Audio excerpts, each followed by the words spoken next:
Olha, estamos de volta e os cuidados com a saúde também têm sido prioridade ao longo de muito tempo em que nós estamos aqui na TV Mar recebendo representantes do Conselho Regional de Farmácia. E aqui em Alagoas está sendo prevista também uma campanha em alusão ao Dia Nacional do Farmacêutico, que será comemorado neste sábado, dia 20 de janeiro. E este ano o Conselho Regional de Farmácia vai realizar uma ação na cidade de Arapiraca e outra ação também simultânea aqui na capital Maceió, para orientar a população sobre o uso correto do protetor, inclusive denominando essa campanha como protetor solar na medida certa da praia à cidade, ou seja, prioridade sempre ao uso do protetor solar. E para falar melhor a respeito desse assunto, nós temos o prazer de receber aqui no estúdio a Flávia Dabur, que é diretora do Conselho Regional de Farmácia aqui em Alagoas. Muito obrigado, Flávia, pela presença. Parabéns pela atuação pelo Conselho Regional de Farmácia aqui também no nosso estado. E vamos falar um pouco sobre essa programação, o que é que está sendo previsto, preparado para Arapiraca e Maceió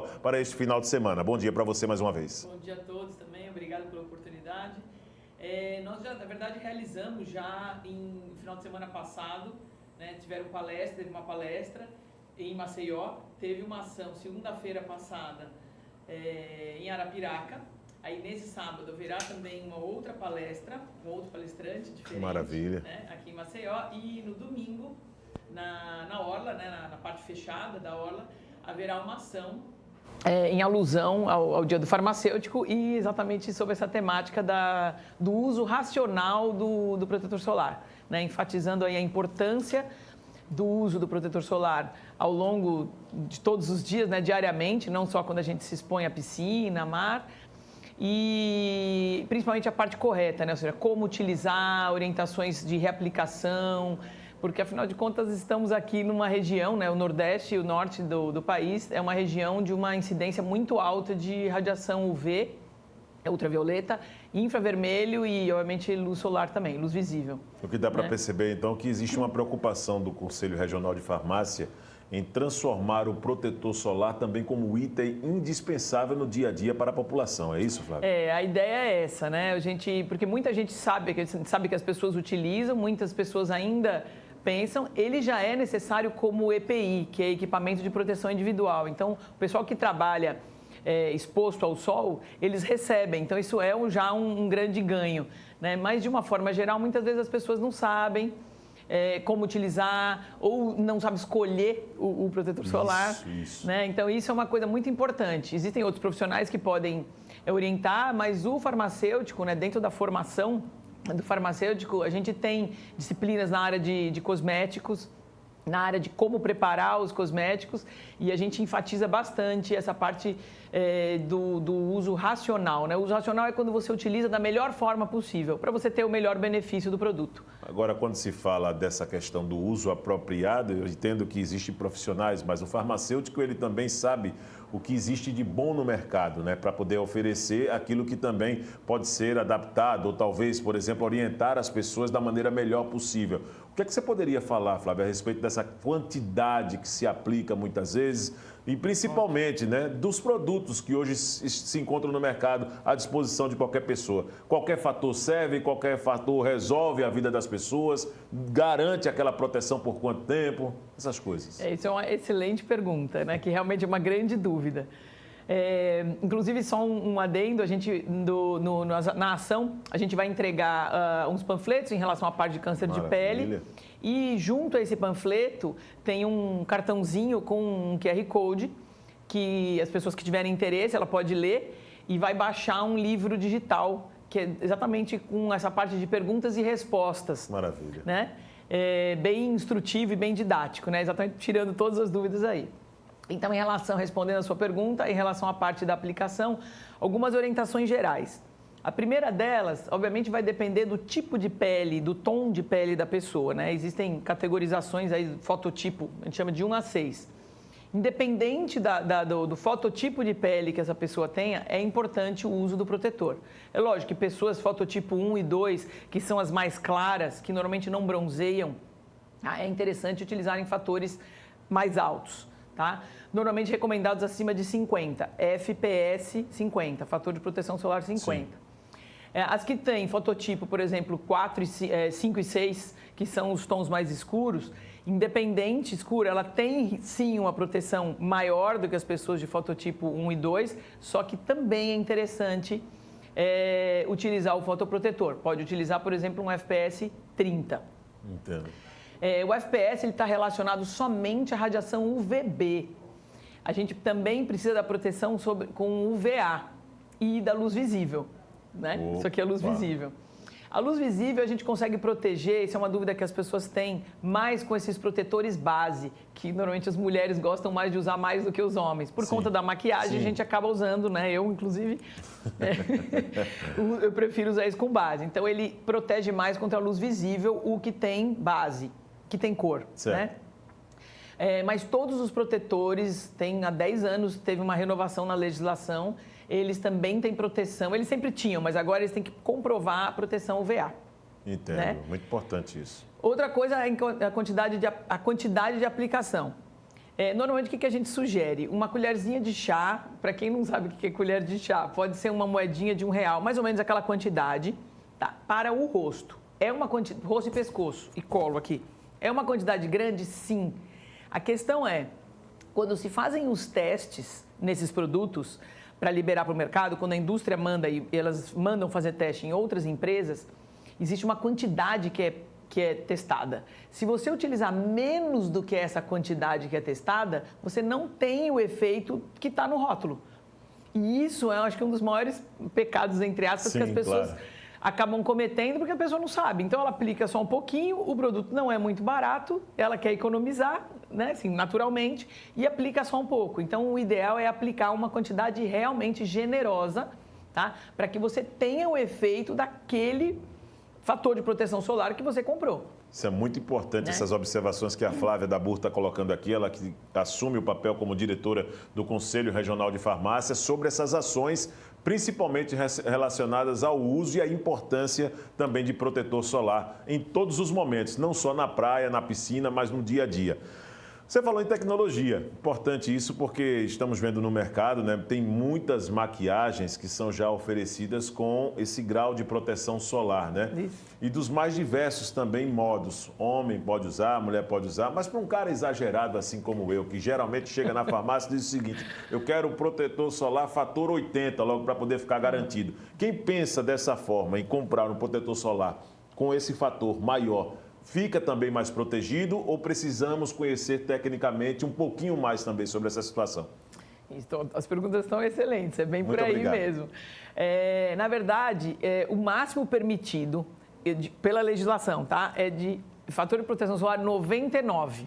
Teve uma época que podia 100, não pode mais, né? Porque ele dá uma alusão que ele ia proteger 100%. 100%. Independente do fator de proteção solar, um ponto importante é que a gente precisa reaplicar esse produto. O que normalmente a gente faz, sei lá, a pessoa sai de manhã, aplica e esquece e fica ao longo do dia achando que está protegido. O protetor solar, para todo mundo entender, ele é composto basicamente, fora a base dele, mas o que vai proteger efetivamente são 2 tipos de filtros. É como se fosse o princípio ativo. Tá. Aqui, no caso, em cosmético é ativo. São 2. A gente tem filtros orgânicos e tem filtros inorgânicos. O inorgânico é o que deixa meio esbranquiçado. Quando ele não tem cor, que o pessoal passa e fala, fica meio branco. Esse é o que é o filtro inorgânico. Para a gente ter FPS maior, eu preciso de mais mistura, ou seja, mais filtro orgânico e mais filtro inorgânico junto, né? Isso pode acarretar, por exemplo, em sensibilidade da pele, né? Então, hoje já se fazem alguns somente com filtro inorgânico, com a tecnologia nano, né? A nanotecnologia. Sim. Mas os que não têm a tecnologia nano, que não são só filtros inorgânicos, eles têm uma mistura. Então, isso pode sim causar uma sensibilidade maior. A questão é, a reaplicação e a quantidade que você aplica acaba sendo mais importante do que FPS, né, fatores de proteção solar tão altos. Porque, invariavelmente, na verdade, eles podem sim dar essa sensibilização. Tem gente que tem alergia, né, pessoas com pele mais sensível. Entendo. Nesse caso, optar por produtos, pode consultar o farmacêutico, né? Hoje as drogarias têm uma infinidade de marcas, consulta farmacêutico para produtos que sejam somente com filtros inorgânicos, para quem tem sensibilidade e precisa de um fator de proteção mais alto. Na minha opinião, isso é uma opinião minha, pessoal, acima de 50, até 50 estaria um fator de proteção muito bom, seguindo a norma aí, que é a quantidade e a reaplicação do produto. E isso está sendo provocado, né, aqui na Flávia, propositalmente, porque será realmente um dos temas nesse encontro no final de semana em Maceió, em Arapiraca, para poder trazer esclarecimentos, porque poucas pessoas conhecem de fato, né, e exploram também essa eficácia do produto. Acha que somente tê-lo na bolsa já está ali garantindo a proteção, né, Flávia? Falando sobre esse evento ainda, neste final de semana, em Arapiraca e Maceió. Em Arapiraca será onde e aqui em Maceió também? Onde é que será? Não, na verdade, Arapiraca já foi. Foi segunda-feira, né, a ação, né? E daí, domingo vai ser na Orla, naquela parte fechada, né, na Ponta Verde, para abordar tanto o pessoal local quanto o pessoal, os turistas. Né? Entendeu? Porque aproveitar que a gente está no verão, né? Não que seja só verão, né? Mas aproveitar que a gente está no verão para poder abordar de forma melhor esse assunto. Então vamos fazer o seguinte, Flávia, eu gostaria que você naquela câmera fizesse uma convocação para os maceioenses para esse evento. Parabenizo a todos aqui do Conselho Regional de Farmácias e conte sempre conosco, tá? Estamos sempre aqui de portas abertas para divulgar as ações de vocês. Agradecemos também a oportunidade. Então vocês aí, tanto turistas que estejam assistindo ao programa, né, o pessoal de Maceió ou de outras cidades que estiverem por aí, venham nos prestigiar, a gente vai disponibilizar esses materiais para vocês, a explicação, terão farmacêuticos e estudantes de farmácia também. Flávia Dabur, diretora do Conselho Regional de Farmácia, conversou conosco aqui no TV Mar News. Dando sequência aqui ao programa, muito obrigado mais uma vez, Flávia. Vamos aqui trazendo agora mais um aspecto importante em termos de propagação da notícia para poder liberar aquela conscientização na sociedade, que é a questão do descarte correto de lixo eletrônico. Trazendo agora o repórter Fernando Palmeira com mais informações. A Autarquia Municipal de Limpeza Urbana e Desenvolvimento Sustentável, a ALURB, está chamando a atenção de todos nós, de toda a comunidade, preocupada exatamente com o melhor para Maceió em termos de limpeza urbana, principalmente para o descarte irregular dos eletrônicos. Mas nós estamos aqui na sede da ALURB exatamente para conversar sobre isso e ter as orientações e saber o que é que a ALURB está fazendo. Quem conversa com a gente é Pietra Alcântara, engenheiro ambiental e sanitarista da ALURB. Ainda estamos com esses vícios de jogar a esmo, fora dos padrões, o lixo, inclusive o lixo eletrônico? Sim, infelizmente, ainda é uma realidade na nossa cidade o descarte inadequado de resíduos, tanto os domiciliares quanto os eletrônicos. Chama atenção para os eletrônicos, principalmente pela sua composição, dentre eles metais pesados que podem estar contaminando tanto o nosso solo quanto as nossas águas. Então, a gente ainda se depara com esse tipo de cenário aqui pela população. Temos também um fenômeno nesse tipo de comportamento que é o acumulador. E nesse acumulador, às vezes, na hora do descarte, na limpeza que a própria família, ou chamando mesmo a municipalidade, geralmente se coloca antes nos córregos, nas beiras, aí, nas margens das estradas, das ruas. E isso é algo muito sério e muito grave, né? É muito importante respeitar os horários e dias estabelecidos pela coleta, mas principalmente não dispor resíduos eletrônicos junto da coleta convencional, porque esse resíduo ele precisa de um tratamento e uma destinação diferenciada. Então a gente orienta aqui, resíduos eletrônicos, eletrodomésticos não sejam colocados nem devidamente pela cidade, sejam entregues em pontos adequados e também que sejam dispostos nos dias e horários estabelecidos. É de pasmar os números que aqui temos. Em Maceió, aproximadamente 50 mil residências são atendidas para a coleta seletiva, porta a porta, através de serviço do cidadão, que tem a possibilidade de descartar corretamente o seu lixo. E, infelizmente, esse também no lixo eletrônico, nem chamam a prefeitura para ajudar e saem jogando de qualquer jeito. Quais são os eletrônicos que são mais descartados de forma irregular? Então, a gente tem eletrônicos de pequeno porte, digamos, aparelhos telefônicos, teclado, micro-ondas, e a gente já chega também a encontrar equipamentos de grande porte, como geladeiras, máquinas de lavar, tanto em pontos pela cidade, em vias públicas, como também córregos, canais, que terminam prejudicando tanto a salubridade ambiental como a saúde da população. Quais são os bairros onde mais se polui com esse tipo de resíduo? A parte alta, a parte nobre também acontece também? Sim, a gente tem tanto na parte alta quanto na parte baixa da cidade. no total, a gente tem uma estimativa de cerca de 200 pontos de descarte inadequado. Então, um número alarmante ainda na cidade. Como foi comentado, a gente aumentou a coleta seletiva de 10 mil residências para 50 mil, já visando aumentar e disponibilizar mais esse serviço de coleta seletiva para a população. Mas, infelizmente, a gente ainda se depara com essa situação. O que é que você gostaria de, em nome da municipalidade e da Alurb, também passar para toda a comunidade em geral, em especial esses desavisados, deseducados, que infelizmente ainda agridem o nosso meio ambiente? É muito importante zelar pelo meio ambiente, tanto do ponto de vista ambiental como de saúde mesmo da nossa população. Então, é muito importante a gente ter acesso aos serviços, conhecer os serviços. Nós temos 5 cooperativas realizando esse serviço de coleta seletiva dos eletrônicos e também a gente disponibiliza a coleta de volumosos, que seriam esses eletrodomésticos de grande porte, como geladeiras, máquinas de lavar. É só entrar em contato através do telefone 156 ou com o WhatsApp aqui da autarquia para estar agendando essa coleta. E dispositivos de menor porte podem ser entregues diretamente para as cooperativas. Atualmente são 5, nos bairros de Benedito Bentes, Antares, Vila Mater, Jacarecica e Vergel do Lago. Então, essas cooperativas recebem gratuitamente esses equipamentos.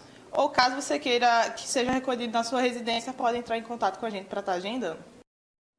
Então, essas dicas são muito importantes para o descarte, né, regular desses considerados lixos eletrônicos, ou seja, carcaça mesmo de equipamentos eletrônicos que você muitas vezes acumula em casa e acaba descartando de qualquer maneira, colocando no saco de lixo como se fosse aquele produto que você muitas vezes consome e que deixa, né, como alimentos, né, para poder serem recolhidos esses lixos. Tem o lixo orgânico e esse aí é o lixo eletrônico, tá? Então, muito importante essa dica com participação aqui do Fernando Palmeira, o nosso repórter circulando pelas ruas da capital alagoana. Hoje, como todos sabem, é quinta-feira, é dia de mais um quadro Momento Seguro. E nós vamos falar hoje de seguro empresarial, que obteve um dos melhores desempenhos dentro do segmento de danos e responsabilidades no ano passado. Segundo dados da SUSEP e a Superintendência de Seguros Privados, de janeiro a outubro, a arrecadação foi de 3,2 bilhões de reais, um crescimento de 19,6% em comparação com o mesmo período no ano de 2022, em indenizações pagas aos empresários. O total pago nos 10 primeiros meses do ano ficou em quase 1,5 bilhão de reais. Esse é o tema na participação do corretor de seguros, nosso amigo Djaildo Almeida, agora em mais um Momento Seguro aqui na TV Mar.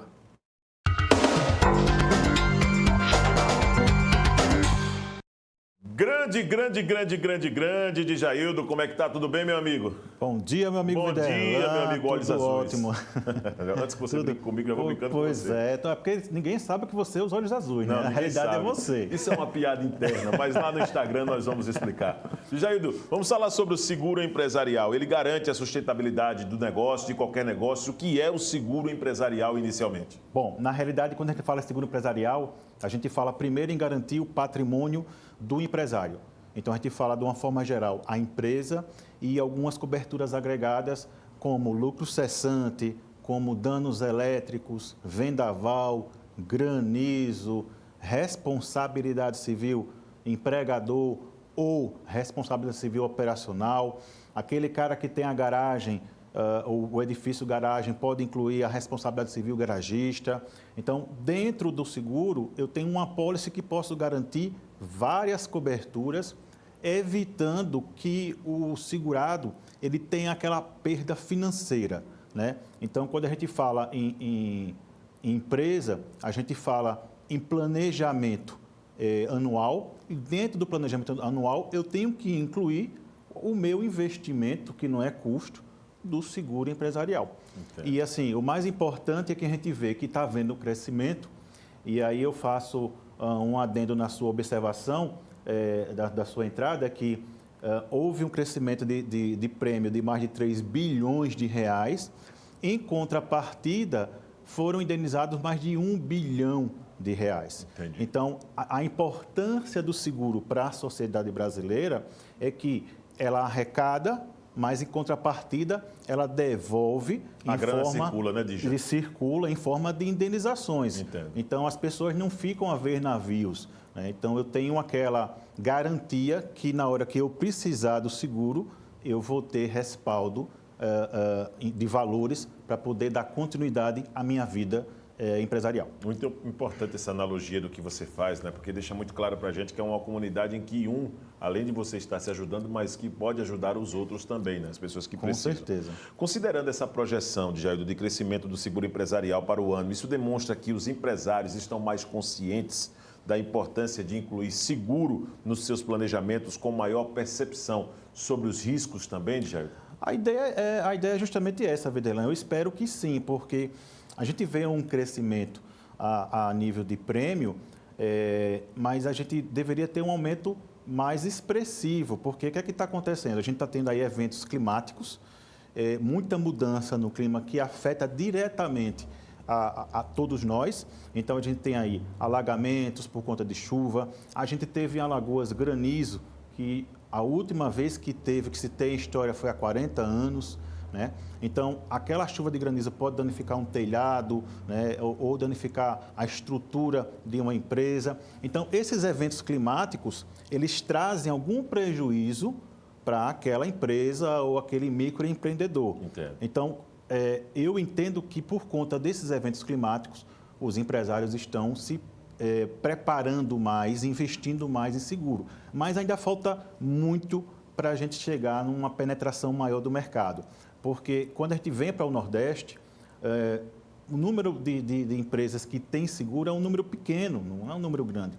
E muitas vezes o empresário, quando a gente fala em seguro, isso é mais um custo para mim, é mais uma despesa para a minha empresa. E a gente está vendo sempre acontecer aqui em Alagoas, acidentes com empresas, incêndios, explosões, né? É o caso de ontem, da galeteria São Luís, que houve aquele incidente na galeteria. 3 pessoas feridas, né, Diego? 3 pessoas, o cara vai paralisar, tá aí até as imagens, 3 pessoas se feriram, a galeteria vai ficar um tempo parada. Aí no começo da nossa conversa eu falei de uma cobertura que chama lucro cessante. Então, esse tempo que ela ficou parada, ela teria a cobertura de X tempo, ou aquele valor que ele contratou, que ia dar pelo menos um fôlego financeiro enquanto estava recuperando o estabelecimento dele. A responsabilidade civil dos empregados que sofreram um acidente, outra cobertura dentro do seguro empresarial. A própria cobertura de explosão, né, que é a cobertura básica incêndio, raio, explosão. E um detalhe, a gente tem aí próximo outros imóveis que não sabe se afetou a estrutura desses imóveis e alguns imóveis, por conta da explosão, tiveram que paralisar as atividades. E isso pode ser aí no prejuízo ainda maior, que eles podem processar juridicamente o pessoal, né, o empresário, afirmando que passou X dias parado também. Entendo. Então, veja que num simples acidente, eu citei várias coberturas dentro de uma apólice que pode garantir a proteção financeira do empresário. O que é que falta? É mais consciência, de uma forma geral, dos empresários, que é necessário ter esse tipo de seguro. É impressionante como o brasileiro ele tem paixão pelo carro, e o carro a gente sabe que geralmente tem seguro, mas a vida e a empresa dele geralmente se deixa para fazer depois ou quando acontece. E aí a gente pega um fato desse, mais um fato desse, não foi o primeiro.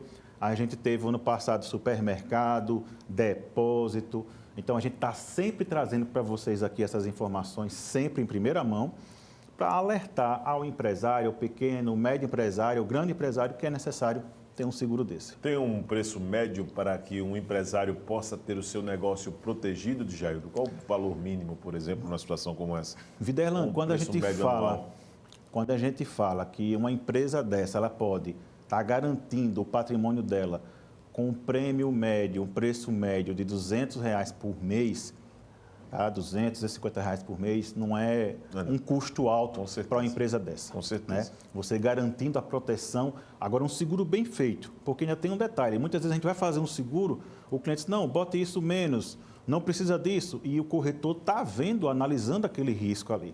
Então, também tem que entender que o corretor está ali gerenciando fazendo aquela análise do risco do cliente para evitar ele ter dor de cabeça. E as seguradoras, elas obrigam, Jaildo, antes de fechar, de fato, o negócio com o segurado, que ele possa estar também com a sua documentação legal para funcionamento do estabelecimento? Importante essa pergunta sua, Viderlan, porque da mesma forma que o carro, eu tenho que estar com a documentação ok, o empreendimento também tem que estar ok. Então, eu tenho que ter alvará de funcionamento, os extintores em dia, né? A questão do alvará do Corpo de Bombeiro também está em dia. Principalmente a estrutura como estrutura de uma galeteria dessa, né? Que é aí que tem que estar em dia mesmo. Mas o ideal é que você esteja tudo em dia para evitar também dor de cabeça, não só com o seguro, mas também com a fiscalização, né? Uma grande participação do nosso Djaildo Almeida. Então, Djaildo, para a gente finalizar essa sua participação aqui no Momento Seguro, significa então que proteger o seu negócio diante da proporção do fato que pode ocorrer e dos riscos, acaba sendo relativamente barato, é isso, Djaildo Almeida? Com certeza, é melhor investir do que tudo de cabeça, né? O seguro ele foi feito para dar proteção ao patrimônio, principalmente o seguro empresarial, né? Foi feito para dar proteção ao patrimônio e se falando em financeiro, que é onde pesa no bolso, o empresário tem que pensar antes e fazer esse investimento, sempre procurando seu corretor de seguros, tá? Procurando focar em diminuir ou minimizar os riscos que ele tem com a apólice de seguros. Esse é Djaildo Almeida em mais uma participação aqui no quadro Momento Seguro. Na próxima semana ele estará de volta com o seguinte tema: as 5 tendências de inovação que irão pautar o setor de seguros em 2024. Hein? Você não pode perder. Na quinta-feira que vem, Djaildo Almeida, meu parceiro. Um abraço para você, ótima semana, Djaildo. Igualmente, um abraço para todo mundo. Até quinta-feira que vem, se Deus quiser.